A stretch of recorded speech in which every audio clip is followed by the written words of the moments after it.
to make costly mistakes. It's already become very expensive as it is, and it's very time consuming. So I feel like it's taking time away from my service practice that I've been trying to build. And I know for myself, I tried to like reinvent the wheel, figure things out for my service side, figuring out the business side of things. I put kind of business blinders on for many years and spent the last 2 years just trying to wrap my head around it and trying to like, okay, really need to make this work kind of a thing. I feel like I made a lot of mistakes trying to figure it out by myself. And so at this point, I just don't want to do that with the tea thing, especially since the product side of things, I just have no clue. Hi, I'm Jacqueline Snyder, and this is the Product Boss Podcast. I've helped launch and grow thousands of product-based businesses, even one of my own. And over the last 20 years, I've seen behind the scenes of businesses just like yours. Whether they are makers, manufacturers, artists, or food and beverage businesses, I have spent so many hours studying it all. I've discovered what makes them successful. What are mistakes they could avoid? How did they turn an idea into successful business? And what are strategies they have used to make more sales and be discovered by more customers? This is what this show is all about. Whether you're just starting out or you're looking to become $1 million product boss, I'm here to give you the permission to chase your dreams, no matter how big or small. All you need is the right mindset, a little courage, strategy, and support, and you too can be the next $1 million product boss. Let's do this.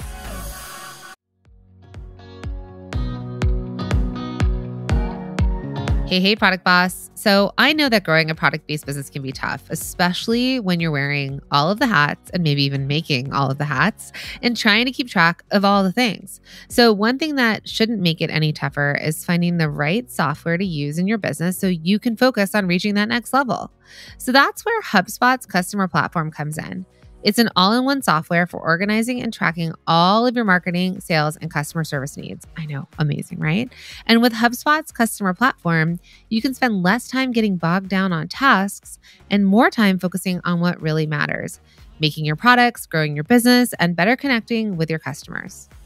Visit HubSpot.com to learn how HubSpot's customer platform can help you grow your business.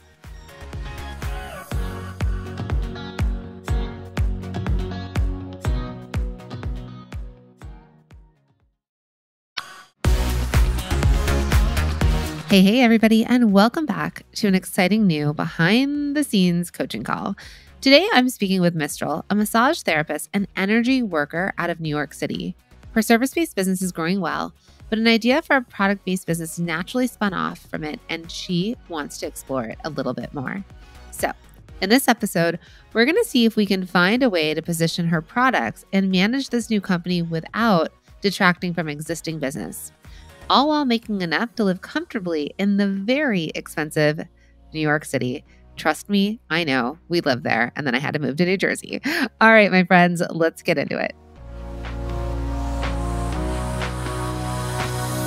I wanted to start with getting a little bit more of a background from your words and then an understanding as to why you want to start a tea company, like versus the service side that you had, just to get a good background on you.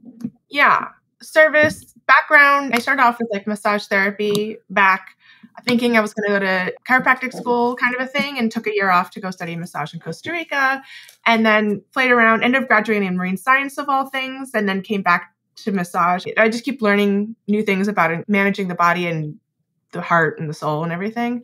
So yeah, I just was really honing in on moving my whole practice as online as possible this year to try to just give myself a little more freedom, get myself easier to scale kind of a thing. Mm-hmm. And when I went to this retreat in August, it was with Radha Agrawal, who's like the head of Daybreaker. And so she had this retreat about belonging and community building. And it was really awesome, but it was also very overwhelming. I felt very like small fish in a big, surrounded by big fish kind of a thing. But it blasted me open a bit. And I had to throw myself into my own program in a way, which was great. It proved to myself, okay, this shit works. It really does shift things. And that's when all of a sudden, it was at the end of that retreat that one of Radha's friends who does all the yoga teachings at Daybreaker is the one who wanted the initial 6 goddess teas for her retreat. And that sounded too cool to not do. At that retreat, everyone was raving about my teas. I just brought them as gifts to share with people. I'd never thought of monetizing them, but by the end of the retreat, everyone was talking about like my tea business. And I was like, wait, I don't have a tea business. I don't understand. I was like, definitely need to monetize this, something to put a pin in. I'm Did you focusing just on mix the thing. tea? Like, how did you end up with tea for people to associate you with tea? I've always made tea as a hobby. I do it. I make it for my clients before and after when we talk, before and after their sessions. If they're in person, I've made them based off of like astrology charts for people's birthdays or Christmas gifts, a thing. I just never thought of monetizing them. And so all of a sudden, they said to bring a little gift to give to everyone. We were going to do a gift exchange. And so I was like, oh, I'll make a little pack of my favorite tea that I like to make. And so when it was my turn to hand out the gift, I did. And then I guess the way that I described it was like the most like focused and in control that I had been all weekend. And they were like, oh, there she is. Wow, this is so cool. And they smelled it and they tasted it and they were like raving about it. And I was taken off guard. And then that woman wanted me to make these custom teas for her. And so I was like, I've never done that before, but that sounds too cool not to do. So I'm going to do it. And I went like way down the rabbit hole that took over my whole apartment, looked like an apothecary. Like my dog didn't even know what to sit for 2 months. And then they came out like magical. Like they came out like beyond what I would have even ever imagined. When I was working on them, doing like they were crystal infused, Reiki infused. When I was doing the Reiki on them, I was experiencing like the energy of each goddess. And then when I gave them to her, she said that she and her partner before the retreat experienced such a profound connection together. And then she gave me this great review afterwards saying that like all her participants were like mind blown, that it was just this amazing experience. And so I was like, wow, thank you. You have to keep doing this. This is like what you're meant to do thing. And so, like I said, it's just been landed in my lap. After the goddess tea, I had thought, okay, this was really cool. I need to do this. And people are just so like excited about it. And I'm excited. Like when I do it, I feel so in touch and so creative and so like in tune with it. So I'm just trying to follow it because I just feel like it's pulling me. I just don't want to like waste time doing it in a way that's going backwards or something like that. Because it is time consuming and it is very What do you mean expensive. by going backwards? Like just you don't want to make costly mistakes as you're starting it I don't out? want to make costly mistakes. It's already become very expensive as it is. And it's very time consuming. So I feel like it's taking time away from my service practice that I've been trying to build. And I know for myself, I tried to like reinvent the wheel, figure things out for my service side, figuring out the business side of things. I put kind of business blinders on for many years and spent the last 2 years just trying to wrap my head around it and trying to like, okay, really need to make this work kind of a thing. Mm-hmm. I feel like I made a lot of mistakes trying to figure it out by myself. And so at this point, I just don't want to do that with the tea thing, especially since the product side of things, I just have no clue. Yeah. Service you can get up without a large overhead. The cost is less to get a service-based business up and going. Right. Already, the expense has been so big. I remember I had with my consulting business, I remember a guy came in and he wanted to create some sort of line and I gave him a whole proposal and it was like a $300,000 proposal to start this thing that he wanted to do. And he's, wait, you're telling me I have to spend $300,000 before I could ever know if this business is going to work? And I was like, kinda, this is a product business, right? I spent a lot of money on Cuffs Couture because there weren't templates, right? There weren't like website templates. So I had to pay somebody $5,000 to go design an e-commerce store for me. So there's a lot of things now that you can skip over and do easier solo. So talking to you as we're going to go into talking about the product, but my question to you is, you have this great service business. You want to add on a product. What can you handle? How big do you want to grow the product line? Like, where do we want to grow it to or talk about? I've had so many ideas since it's been starting. And one of the ways, obviously, is to have actual tea line that I'm not always custom making things for people because that's the biggest time consuming part. I made those 6 goddess teas, for example, and I realized that the way that I am wanting to work to create the teas is creating an archetype, a personality that I can make the tea into, sort of a thing that you're embodying and feeling energetically. So I had thought of creating an archetypal tea line that, like, as I make them, I can add to this archetypal line, depending on what kind of archetype you're trying to experience. But what can you handle is my question. Like in growing the business, because products and growing a product-based business and making of the product. Right. So what percentage, if you're going to build out the product side, let's think about your week in terms of 5 days, because obviously you as a service practitioner, they're hiring you as the talent I don't think right now you're expanding into hiring people to replace you in service. Would that be right? Potentially, I understand that it would be helpful to have someone who could maybe, once the recipes are designed, have someone Right. put things together or something So like that's what I'm that. saying. You have to stay fully in the service side of the business. Right. So the product side is the side that if you want to grow it and grow like a beautiful business with it, which I think you've got such good ideas and it sounds like a great product, then that's the side we might have to outsource a bit more so that you can stay in your lane of the service person that's almost driving the leads, right? Like you are the influencer. You're the person that they trust with their wellness and their well-being. And then you have a product, but it will be hard for you to do both. And so we can grow it big. You're just going to probably have to hire out on that side a little bit more. Right. And that's part of where I was like, I don't even know what I need to, if that makes sense. Like, how do I make it efficient? Because there was one person, I had hurt my wrist. So actually doing this to tie the little tea bags together was actually really painful for a while there. So I did hire someone who had been like, oh, I'm here to help, mother's helper kind of thing around the house. And I was like, online, I was like, oh, I just need her to literally just follow the instructions and put a teaspoon of this, a teaspoon of that, and then tie the knot.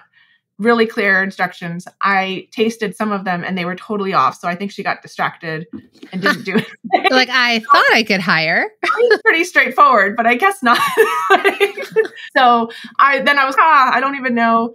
Obviously my wrist is feeling better, so I can do that now. But it is time consuming on top of, I do think I'll have more time next month because I've been working so much on the back end, trying to get all the like website and copywriting and everything for my service business the last few months. And that's taken up all my time. That's pretty much wrapping up. I'm getting everything put together by the end of the month, basically, which then I'll be able to just focus on service. And then I was thinking I could potentially dedicate like a day or two to tea stuff and creating potentially when I'm not running around trying to figure out all the back end stuff. And so you said that your goal with the company is getting it to 25,000, or would you like to get it to per month? Yeah, for my full company, 25,000 would allow me to breathe and live in New York City and pay myself back for all my savings that have disappeared now. I just moved from New York, so I get it. To LA, where it's expensive. I would love to hire 40K, 100K down the road, but like 25K, I would be able to be like, okay, I can be a human again for a little bit. So that is across service and product, or just product? I would want to be able to take home, basically. Okay, your take home. Yeah, that would be my take home, basically. Okay, so and I've also been trying to figure out. I don't really know how to gauge how much I could make off of the teas, for example. You could make $10 million off the teas, right? Like we could grow. You can grow either business, but the thing about your service business is as it stands right now, it's hour for hour. So whatever hour you have and whatever you charge per hour, that kind of caps you at the growth of your service business, which is why people do group coaching or they like figure out how to scale it. One of the benefits of a service business is they're generally easier to start. There's not a lot of upfront costs, typically, and you start to make money quickly. The downside is that you are being paid for your time, and you can't keep scaling that up. I love that Mystral is recognizing that here she needs to start building sources of revenue that can scale without costing her more time. The trick is figuring out how much time to invest in it up front without taking away from her service business, and how she can find a path to profit quickly. Let's see if we can make a plan to get her there. So then the product side, it's going to be about marketing. So how, like an audience, people knowing that this product exists. It's going to be about sales channels, and it's going to be about your capacity. So at some point, like 1 to 2 days of you making, but then there's more to the product line, right? So there's marketing, sales, there's obviously the manufacturing, there's shipping and fulfillment. The thing about what you're doing is we can get a co-packer. So you do not have to make it all yourself. You can formulate, and then you could work with a company that then is a food processing site. So you have this ability to grow, but you're in a New York City apartment, I'm sure. Like it's not, people don't know unless they know what New York apartments are like and how much you pay for them. I think there's ways to expand it. So let's work backwards from the $25,000. So I believe that your take-home profit, and service tends to be higher profitability. Like some say 40 to 60% for service, or at least when you are an online business, because you don't necessarily, you can do it from home. You don't have all the costs associated, that kind of thing. With product, we like to see you somewhere between 25 and 40%. So I'm just going to go with a 30% profit margin across a whole. So it's about, and this is going to sound a lot to you, but to take home $25,000 in profit, it's closer to an $88,000, $90,000 a month business. Okay. So I know that sounds really big. It's completely doable. It's $1 million company. You're selling a product that's not a cheaper product. So you do have room for markup and margin, especially when they're like specialty teas. We have a lot of students like in Multi-Stream Machine, a lot of students I've worked with in our mastermind that do have tea companies. So tea and coffee, but tea is the thing that a lot of our students have actually formulated and made. So a $25,000 take home, and I get it. Like I said, I lived in the city. It's $5,000 for a 2-bedroom apartment, right? Like it was crazyville. So I totally understand the need to make more. I do think that between your service business, and it sounds like you're going to scale that business, which you could very quickly and easily make a big chunk of that money through service. And then your product can be treated as like an upsell or a cross-sell to your service business too. And then your product can also be its own independent product. So with an influencer like Jill Stanton, right, who, when I say influencer, she's amazing. She's a friend of mine. But she's been in this space for a long time. She knows a lot of people. She's into like wellness and healing, $1 Million Girls Club, which I was a part of, like all this stuff. I get it. And the people that she invites to that are also people with influence. And when I say influencer, it just means that they have some sort of audience or following that then they can share. The reason I think you're going to be successful, and the reason I think you have been, like, you're like, why are all these people coming to me and telling me they want what I have? It doesn't make any sense, right? They're just like, oh my God, I need to do this. Is because you actually have a story. You have a why and a story. And I think a lot of times people, product-based businesses, and they're just thinking about the product. But truthfully, it's usually not about the product. Because we're all used to, it's the same thing. We all have, like, I always bring up candles because I'm like, what's the difference between this candle and that candle? What's the difference between that necklace and this necklace? Like, why is someone going to buy a real Cartier love bracelet or a knockoff? There's like this, there's what comes with it. There's more to the product. So with you, your product has such a story and helps identify. People want to be seen and heard. They also want solutions to their problems. So it's the same way that, like, I bought some candles some years back from a crystal store, and they were like, they had an affirmation on them or a little prayer. And one was for money. And one was like, it was like a money prayer candle. And one was for health. And one was for love. So people sell rose quartz day in and day out because it's supposed to help with love, right? And ultimately, human beings want to be loved. They want to be seen. They want to be healthy. So if a product can meet that need, and I know you might be thinking, like, your tea is like very result oriented, but literally any product can meet someone's basic needs, wants, and then going into their desires of who they want to be, what's aspirational. Right. So you're doing that already. And I think that's the magic to what's happening with your tea. Because looking at your types of teas, like your tea list, are they all chakra based? The goddess teas that I've made so far, they're all based off of goddesses. And Okay. then she had given me a little chart that she had assigned certain chakras to each goddess. I don't know where she got those assignments from. I just used what she gave me. And then she gave me little descriptions of each goddess. And then based off of those descriptions, I went to different like herb shops here in the city and kind of talked to people who knew about the herbs, did my own research to try to figure out which herbs would correlate with those energies.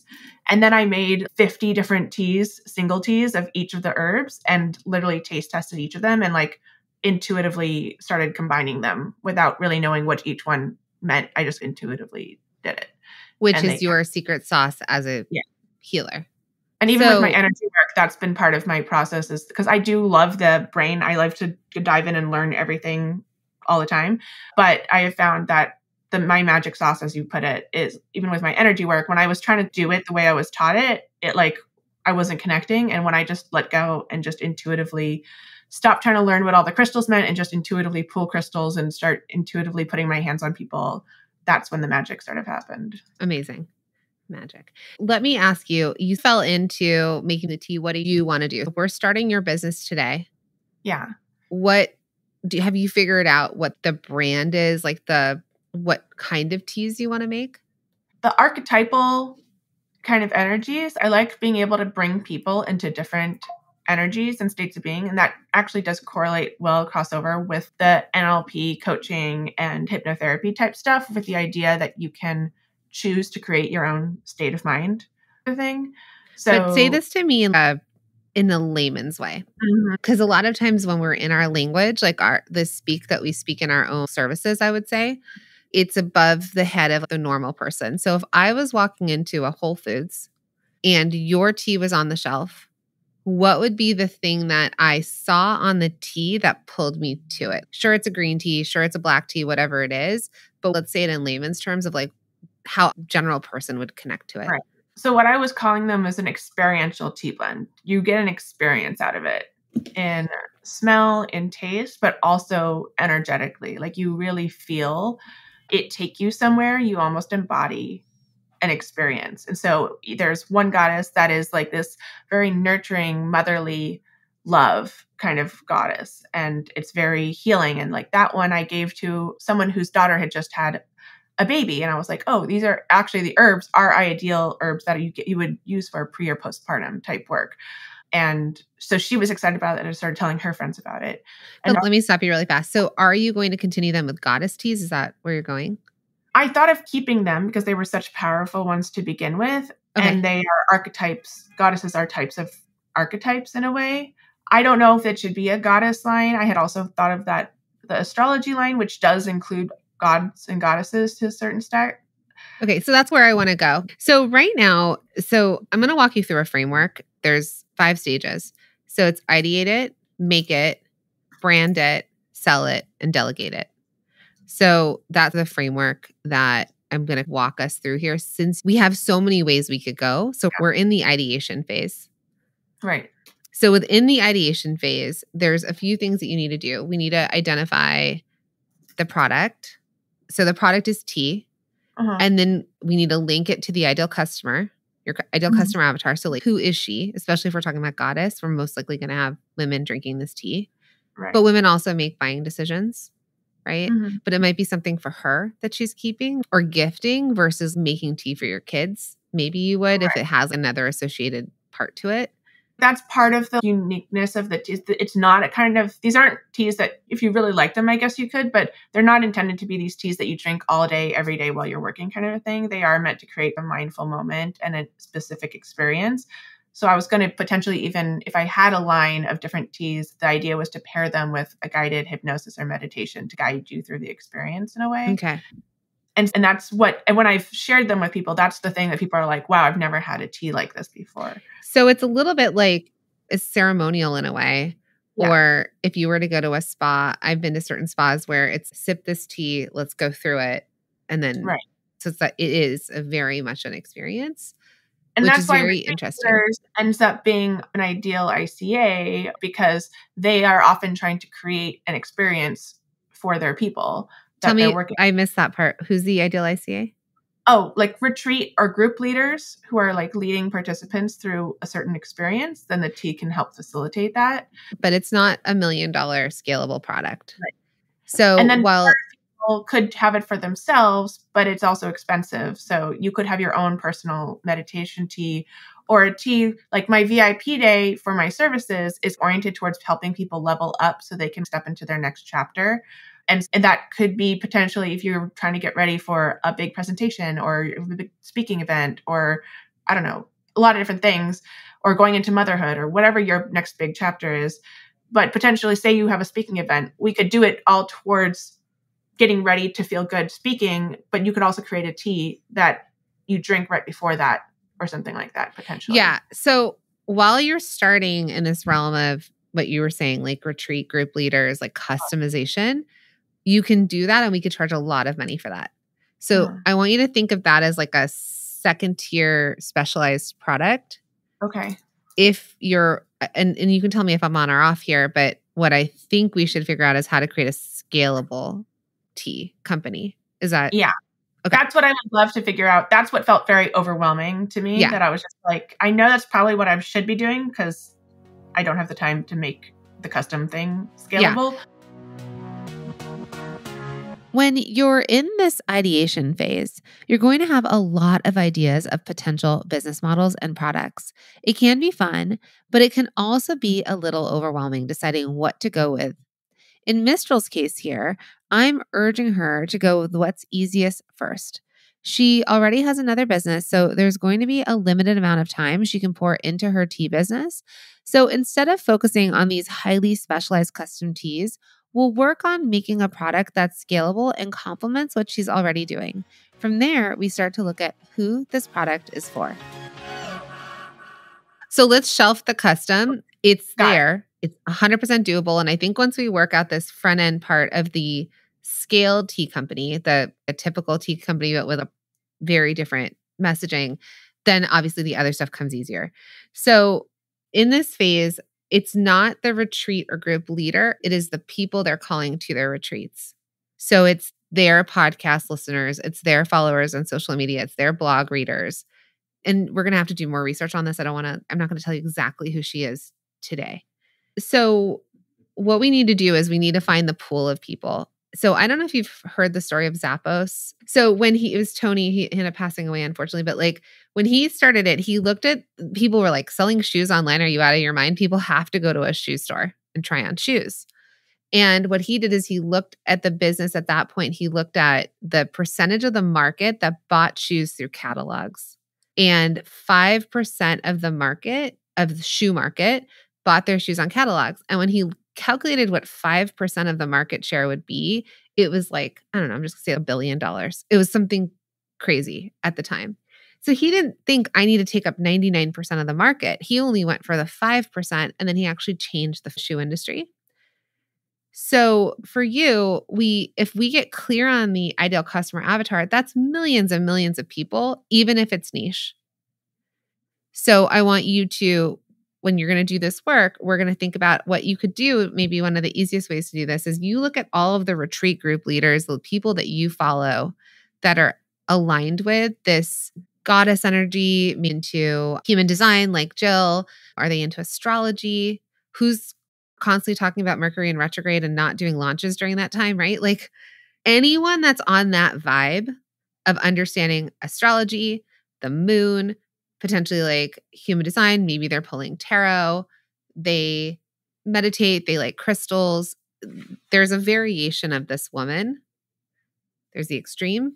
And then there's I bought some crystals because I was going through something or something, right? She's a variation, and you're going to have your ideal. So if you think about color and you think about red, so I want you to imagine your ideal person is like a bright color red. And then you know how if you mix white with red and then it turns pink, the more white you have added, it's like a lighter pink. So imagine a bunch of little people cutouts, dark red, all the way to super light pink.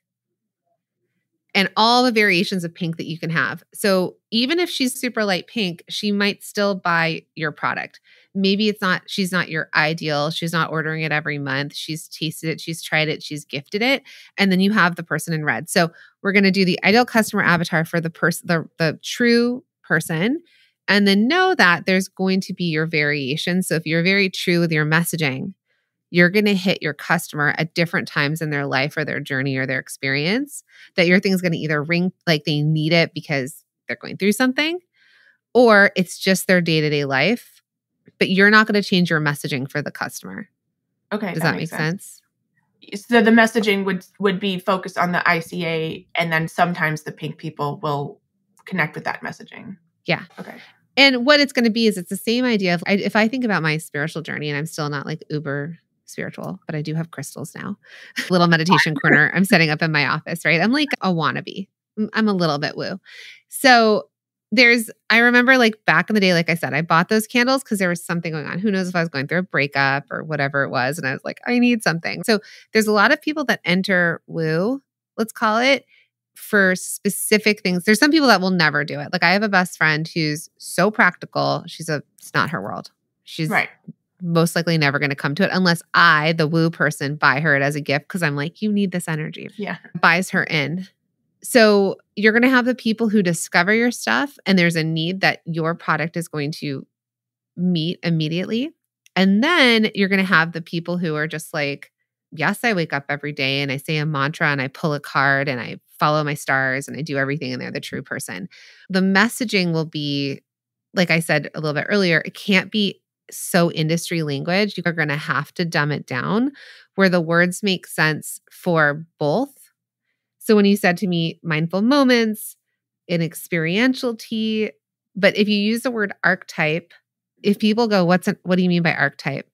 But if it's like goddess tea and but the goddess, but then the words underneath say like peace or health or if you're going by chakras and it's like throat, even chakras gets a little bit too out there. The focus of each chakra. Yeah. So I've seen students do really well if they just use the word for a piece of jewelry and it's like anti-stress. They're like, oh yeah, that makes sense. So people who know what the stone does, they don't necessarily need it. They already know all the components of the stone. But then general person also needs to see the word stress or health or love. That's the thing that's going to link the two. The person who is your ideal customer and then the person who's more of that light pink. Yeah. And how both can buy from you. That makes sense. I know so many product bosses who are terrified of the idea of niching down. They think if they pick an ideal customer, they're limiting who is going to buy from them. But just because it's your ideal customer doesn't mean it's your only customer. As I explained to Mystral, there are shades. Even if a customer only matches up to a small percentage of your ideal customer avatar, they're going to feel more strongly about your brand because you have a clear direction and vision. Now, what I've seen so many times is people have gone into ideating their product, they've made their product, and they've jumped straight to selling their product, but they miss the first 4 steps.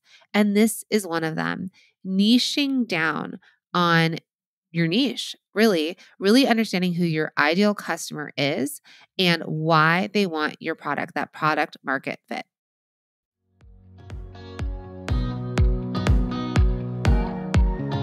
Hey friend. Okay, so it's podcast recommendation time. And this month, I'm all about listening to Another Bite, hosted by John Dick, Jory Monroe, Leslie Green, and Ariel Boswell, which is brought to you by the HubSpot Podcast Network, the audio destination for business professionals.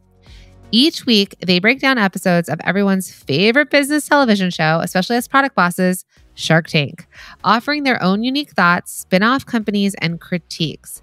Now, my favorite recent episode of theirs is called Guilt-Free Bacon, and it's here with Meet the Mushroom, which highlights one of my masterminders from the inner circle. Shout out to you, Aaliyah, who made it onto Shark Tank with their product, Shroom Bacon. It's vegan bacon made of mushrooms. Okay, I love the show. We've been on the show, which is Another Bite. It's so good. And the fact that now they're talking about one of our fellow product bosses who had 2 sharks. That's right.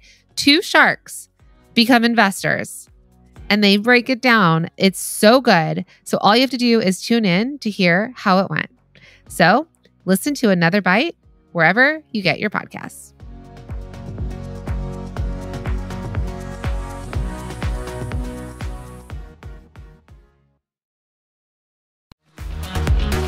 Oh my goodness, friends. Have you heard that we just launched a brand new program called Standout Society, your 8-week product biz breakthrough to getting more customers and standing out in a crowded market? Listen, I know that product business owners, they need to learn how to get paying customers and stand out in a crowded market without all the things, right? Without lowering your prices, without paying for ads, without thinking you need to do all these other things.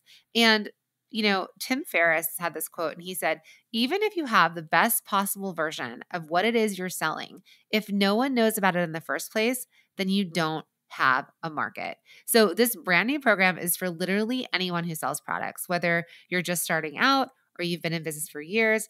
If you're a business that needs customers and you're struggling to reach your ideal audience and get them to convert to sales, then this is for you. Now, I am so excited because I'm teaching this totally live. It's the very, very, very first time that we're launching it. I'm teaching it live over 8 weeks, and it will actually be the only time I teach this live. So if you decide to join in the future, which you totally can, I can't promise that the price will ever be this low, and I know that I will not be teaching it live again. So if you're like, I want this, let's do this over the next 8 weeks. Let's do it together, my friends. All you have to do is head to theproductboss.com/SOS, theproductboss.com/SOS, because here's the deal. We're going to dig into the 4 foundational bits of your business that I think so many people have missed. They've gone from coming up with the idea, making the product, and jump straight to selling it. But here's the deal. No amount of trainings or courses or tactics or anything that I teach you in any of my other programs are going to work if you don't have clear foundations in your business. And I know that that's not like the sexiest thing to hear, but guess what is? Getting more customers. So if you're feeling fuzzy and unfocused and frustrated and you're like, I'm trying to do this, but I don't know what to do, this is the time that we have to go back in and think, this is what you have to do. So the Standout Society, the whole goal to this is to have you have a breakthrough in your business over the next 8 weeks, because I want to help you get more customers and stand out in a crowded market. So head to theproductboss.com/SOS, theproductboss.com/SOS, and I cannot wait to see you inside.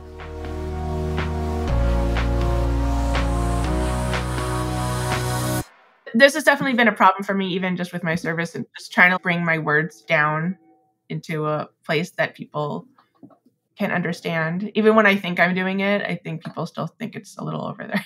Okay. So where the steps that I think you're missing is, okay, we've come up with this concept of that there's a T, and you have this intuitive sense to you about, you understand energy work, you've got this intuition, and you create magic. How do you sell magic? Magic is going to be the result. So customers, and this is with your service or with your product, what is the result your customer is looking for? That's what we're selling. Right. We're not selling the product. We're not selling the course. We're not selling the container. Like a lot of times, like for you as a service-based business, you might say, oh, I do this and this. And they're like, I just want to know how you're going to get me to what I want, right, which is feeling better or right, peace or whatever. So sometimes we get so into the actual details versus what they want, what they desire. So the who, I think the research that you do on the who is looking at leaders or influencers and then their community. And then I want you to get into their communities. This is the market research part. So market research also gets skipped. There's 2 parts of market research. One, market research of your ideal customer. So what are the conversations they're having? And even for you with your clients, what are they saying they need? What are they writing down? What do you repetitively making for them? Because you see there's a very similar quote unquote problem. Right. And then same in these groups. What are they speaking about? What are the words that resonate with them? So you're going to want to do the ideal customer avatar research. I have a friend, she created a company that she sold for, I think, well into the 8 figures. It was a product-based business. And I asked her originally, because it was a product for kids. And I asked her, like, how did you figure this out? Right. She's actually a speaker at one of our mastermind events. And she said what she did is she got into the Facebook groups of moms in New York City, like Upper East Side. Huh. Those people, when I was friends with them, their kids were taking Mandarin and Russian and English. And these kids were 18 months old. Yeah. They had drivers and nannies and chefs, and they had the best of the best and all the things. And so these moms were tastemakers. And they wanted the best. And the New York shops that had the kids stuff was the best, according to them, right? From a money, like all that. So she started paying attention to things they were talking about and what their pain points were and what they were complaining about. And then she was able to say, okay, my ideal customer avatar is actually missing this. And they're complaining about, really what she did is she took a kid's product that would always come in like bright, think preschool colors. And she ended up making it for like a house. It looked like a beautiful home accessory that would blend in with the kind of customer's house that she wanted to sell to. Gotcha. So from a market research standpoint, I want you to get into that and pay attention to what the customers are saying, what your potential customers are saying. The other side is the market research of who in the market is doing what you're doing. You should know, does anyone else have a goddess tea or a chakra tea or a experiential tea or whatever the words are? So that's that awareness. The other thing is you could look at side markets. So not selling tea, but are selling another type of product that meets a similar problem, need, want, or desire that your ideal customer would have, and how that's being sold. So it could be crystals, it could be candles, it could be tarot decks, astrology books. What else is your ideal customer buying, and how is it being presented to them? And truthfully understanding the market of who's out there. I talk to a lot of people when I do these coaching calls or masterminders and things like that, and they've never done market research. So they actually don't know who they're competing against. And that's really important. It doesn't mean you can't enter the market, but Right. then what it allows for you to do is it lets you say, okay, this looks good, or, oh yeah, no, they're janky, I could do better. Or it's actually flooded. How can I find my differentiator? How can I stand out with the competition? And that part is usually skipped. Gotcha. Yeah, that definitely sounds super important. Yeah. So when I'm thinking about you and starting your company, you might have categories. So there's going to be the teas. And again, I've worked with tea companies where they have thousands of teas. I've been into she's in our mastermind and a multi-stream machine student. And I've actually been to her tea shop in Sacramento. And there's so many teas that I'm just like, I like green tea. What do you recommend? Right. And then they'll ask me a question and they'll be like, well, are you looking for something fruity, or do you like, like true green tea? And that's where the conversation happens. Mm-hmm. But the general human person that drinks tea is probably going through what they know: black tea, green tea, white tea, herbal, like no caffeine, oolong, matcha's made a big comeback, white tea, and then she's like these pure teas and caffeine free, right? So as you start to think about your product offerings, I want you to think, I don't want you to go so far out of the realm of what a person shops for tea. So that should be part of your consideration in making the product. So when we're looking at this market research, I want you to look at it also from the idea of the themes within tea. So we've got our normal, what people are looking for, like the kind of tea: black tea, green tea, matcha, herbal, and then the result they want. So let's keep digging in, because you said calm and joy, but now let's take it into, I would say, your world. So now in your language, how would you then, if you wanted to create this experience of me wanting calm or me wanting joy, how would you say that to me? I would say radiant joy. Is that the kind of thing?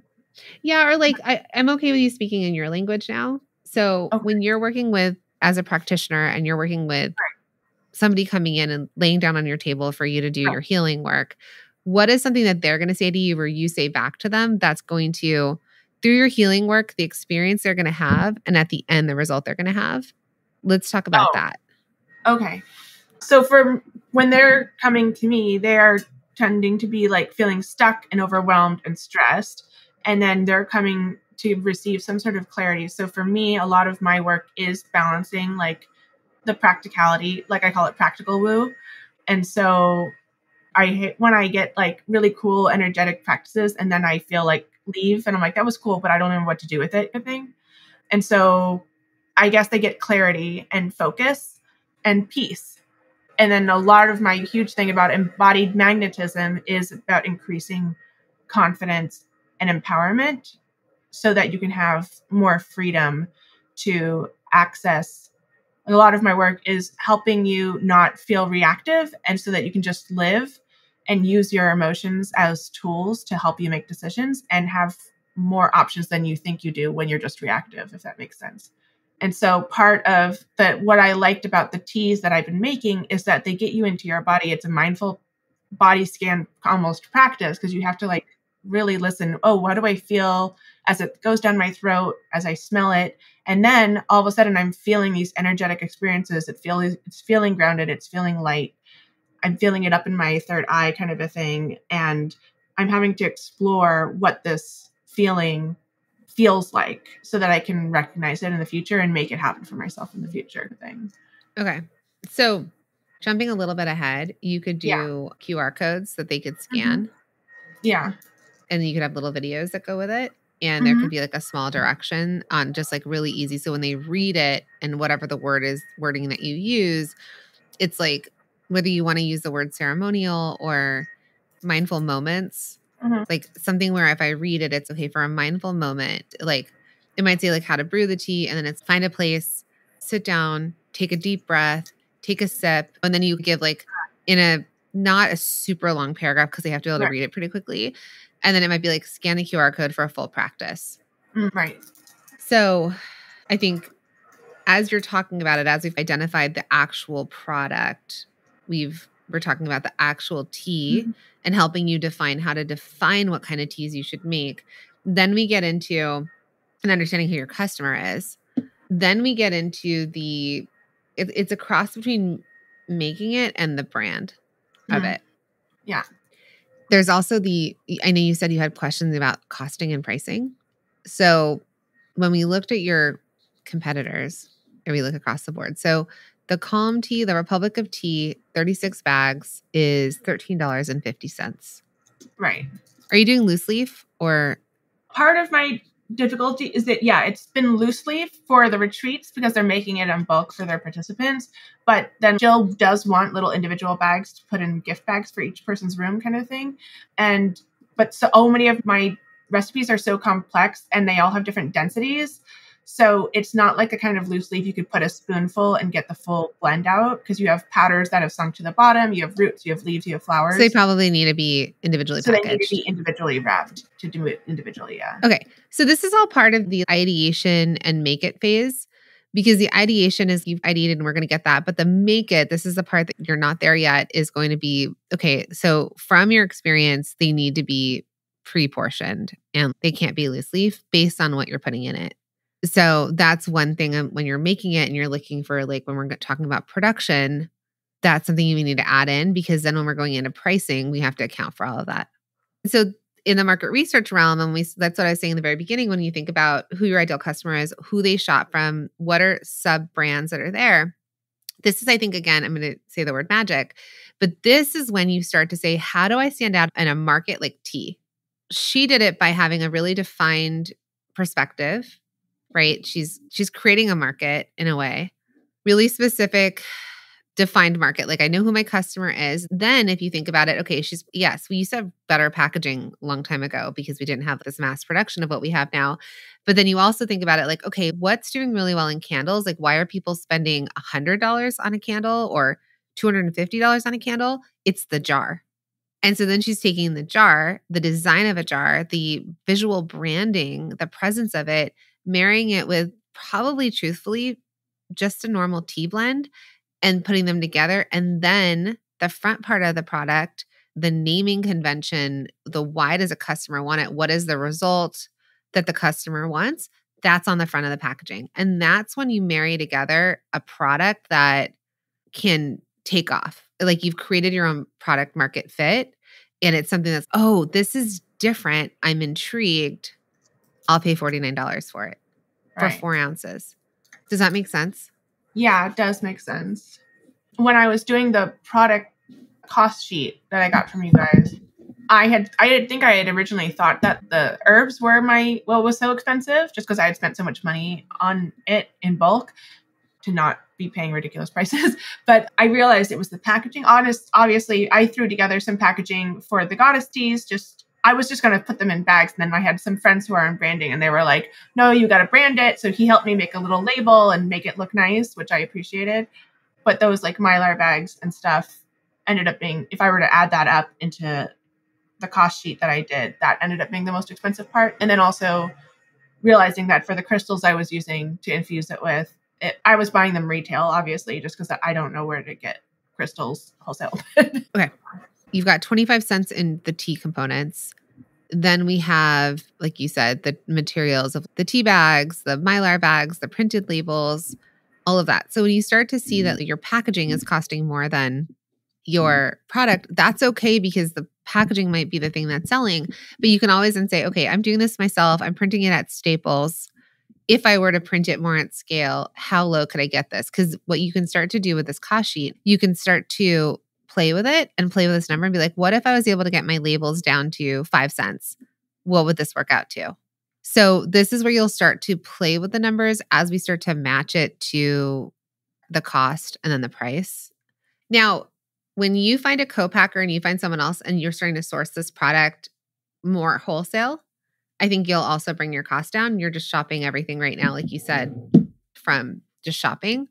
But this goes back again to that ideate market research stage of it all, where it's like, where can I land? And then you start to hone in on that customer, who your target customer is and what she's willing to spend on the result she's going to get from this tea, which might be a mindful moment and something healing. It looks like she's into mindfulness and she needs to heal from something. So you said to me, she comes in feeling stuck, overwhelmed, and stressed. Right. And she walks away with clarity, focus, and peace. So whether she's coming in and she's feeling overwhelmed, which is also stress, but it can be, and then she's leaving and she's feeling more peaceful or she's feeling more clarity. You got her to the other side, whether it was through the tea or through the experience with you. So as you're defining, again, your customer, the product you're creating, and even the price point, it's looking at all these places. And so where you're at right now is that we're going to have to source and see where we can bring the pricing down to. Because no matter what, even if you sold it for $77 and people could buy it all day, every day, I still want you to have the best margins. So they may still, that's the same thing with, like I started with a Cartier love bracelet or a knockoff. You might pay $300 for a knockoff or like a couple thousand for a real one. So it's the same look, it's the same product. One person wants, like, they want it, but they can't afford it, so they aspire for it. And then the other person's, yeah, I'll buy that. So when you identify your customer and you create a really strong brand around it and a really strong why they should buy it, you can charge anything. There's a customer for everybody. I'd rather you be on the higher market side for what you have here, because like I said, it's like, to be able to do healing work is a privilege. You have to have extra money and extra time to be able to pay for someone to do aura healing and crystal work. And it's already a very specific kind of customer. Right now, your cost sheet is basically, you're buying locally, you're trying to do it yourself. It's not necessarily like a scalable way that you're pricing. But if we can start to think about this from a scaling perspective and find the right partners for you, then you're going to start to get more realistic pricing for turning this into a big business or like a tea business. Got it. That's awesome. Cool. Going back to the framework I mentioned before, there's a reason we start with ideation, then making the product, and then moving on to branding. Each step builds on the next. And I have seen so many product bosses through these coaching calls, through students, through our community that have skipped these 4 foundational steps. And Mystral's about to do the same. So with Mystral's tea business, we started by honing in on what she's actually going to sell. And then we went over what it costs to make that product. Now we're taking a look at how to price and position her teas to make sure she's selling for profit to the right people. And here's another gap that I see. That pricing psychology. We have to nail your pricing. Now, while you're going to hear me talk about margins here, the other part is the psychology behind pricing. So let's get into it. When you do this other work of ideal customer avatar, market research, and you start to figure out then what is the product. You've ideated the idea, but then we're going to ideate the product line. We're going to figure out your problem. So the problem you're solving for people. Yeah, we know the product is tea, but we need to figure out, like, what do they need? Where are they now and where do they want to get to? Your ideal customer avatar, you're going to define who that person is.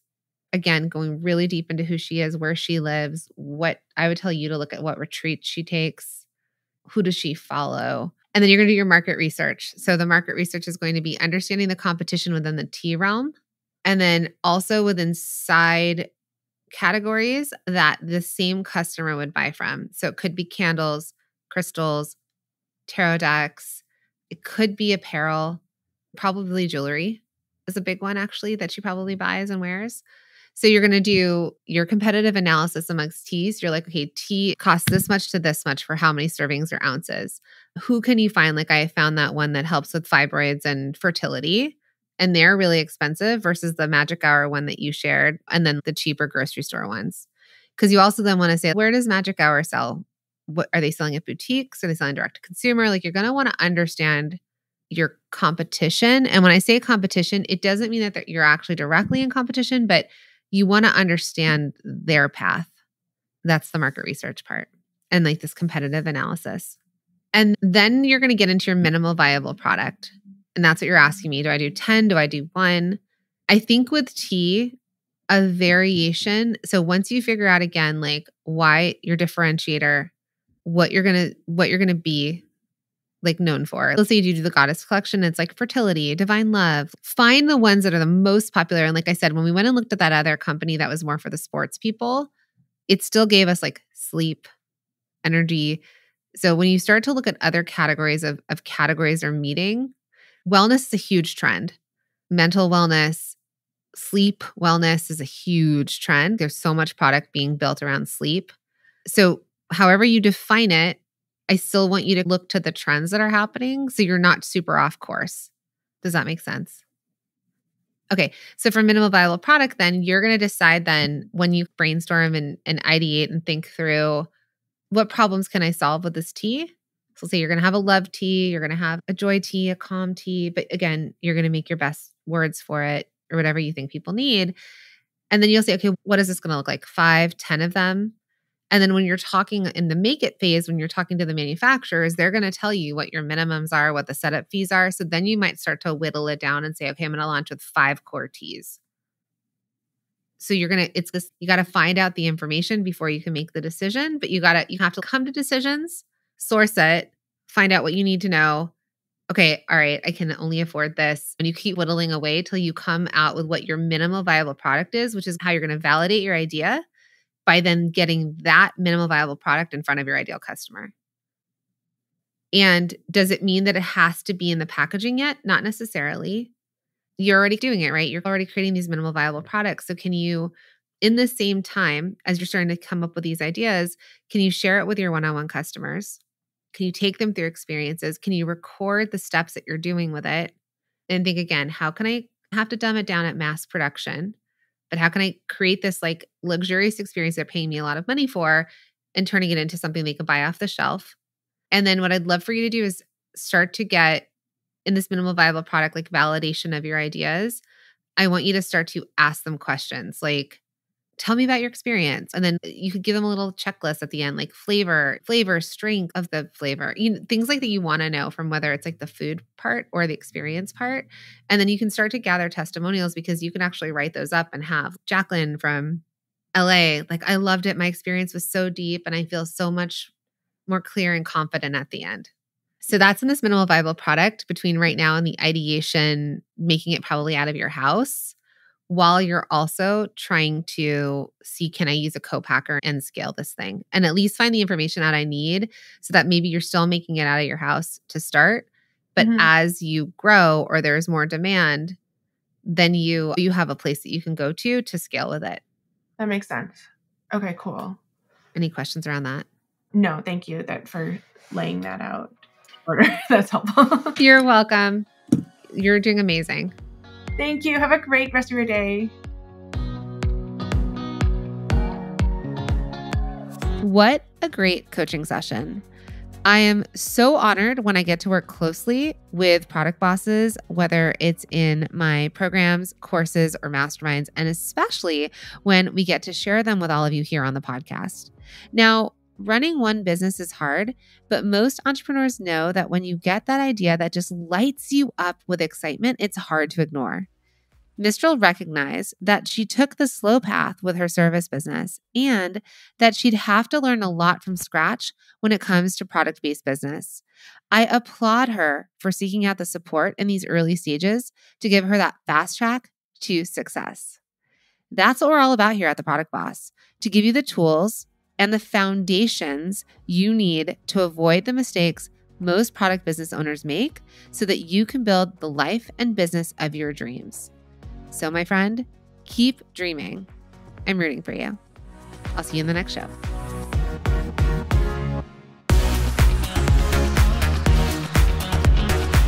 Thank you for being here and listening all the way through the Product Boss podcast. If you love our show and it has helped you in any way in your business, would you mind doing 2 things for us? Subscribe to the show so you never miss an episode and leave us a review. Reviews help other product entrepreneurs know that this is the place to be to grow their businesses and realize that they're not alone. And we know that you all know that a 5-star and honest review helps you sell more products to more people. So you know that your reviews help us reach more listeners around the world. Remember, what we give is what we receive, and we are all about helping each other in the Product Boss community. We are all in this together. We would be so appreciative of you if you could take the time right now to subscribe, leave a review, and even share this episode on social or someone you know so we can impact more lives. And remember, subscribing means that you will get notified each time we release a new episode so you never miss a thing. You have helped us grow and climb into the top 10 of all marketing podcasts, and together we can keep climbing. Thank you, friends, and remember, there is room at the top for all of us.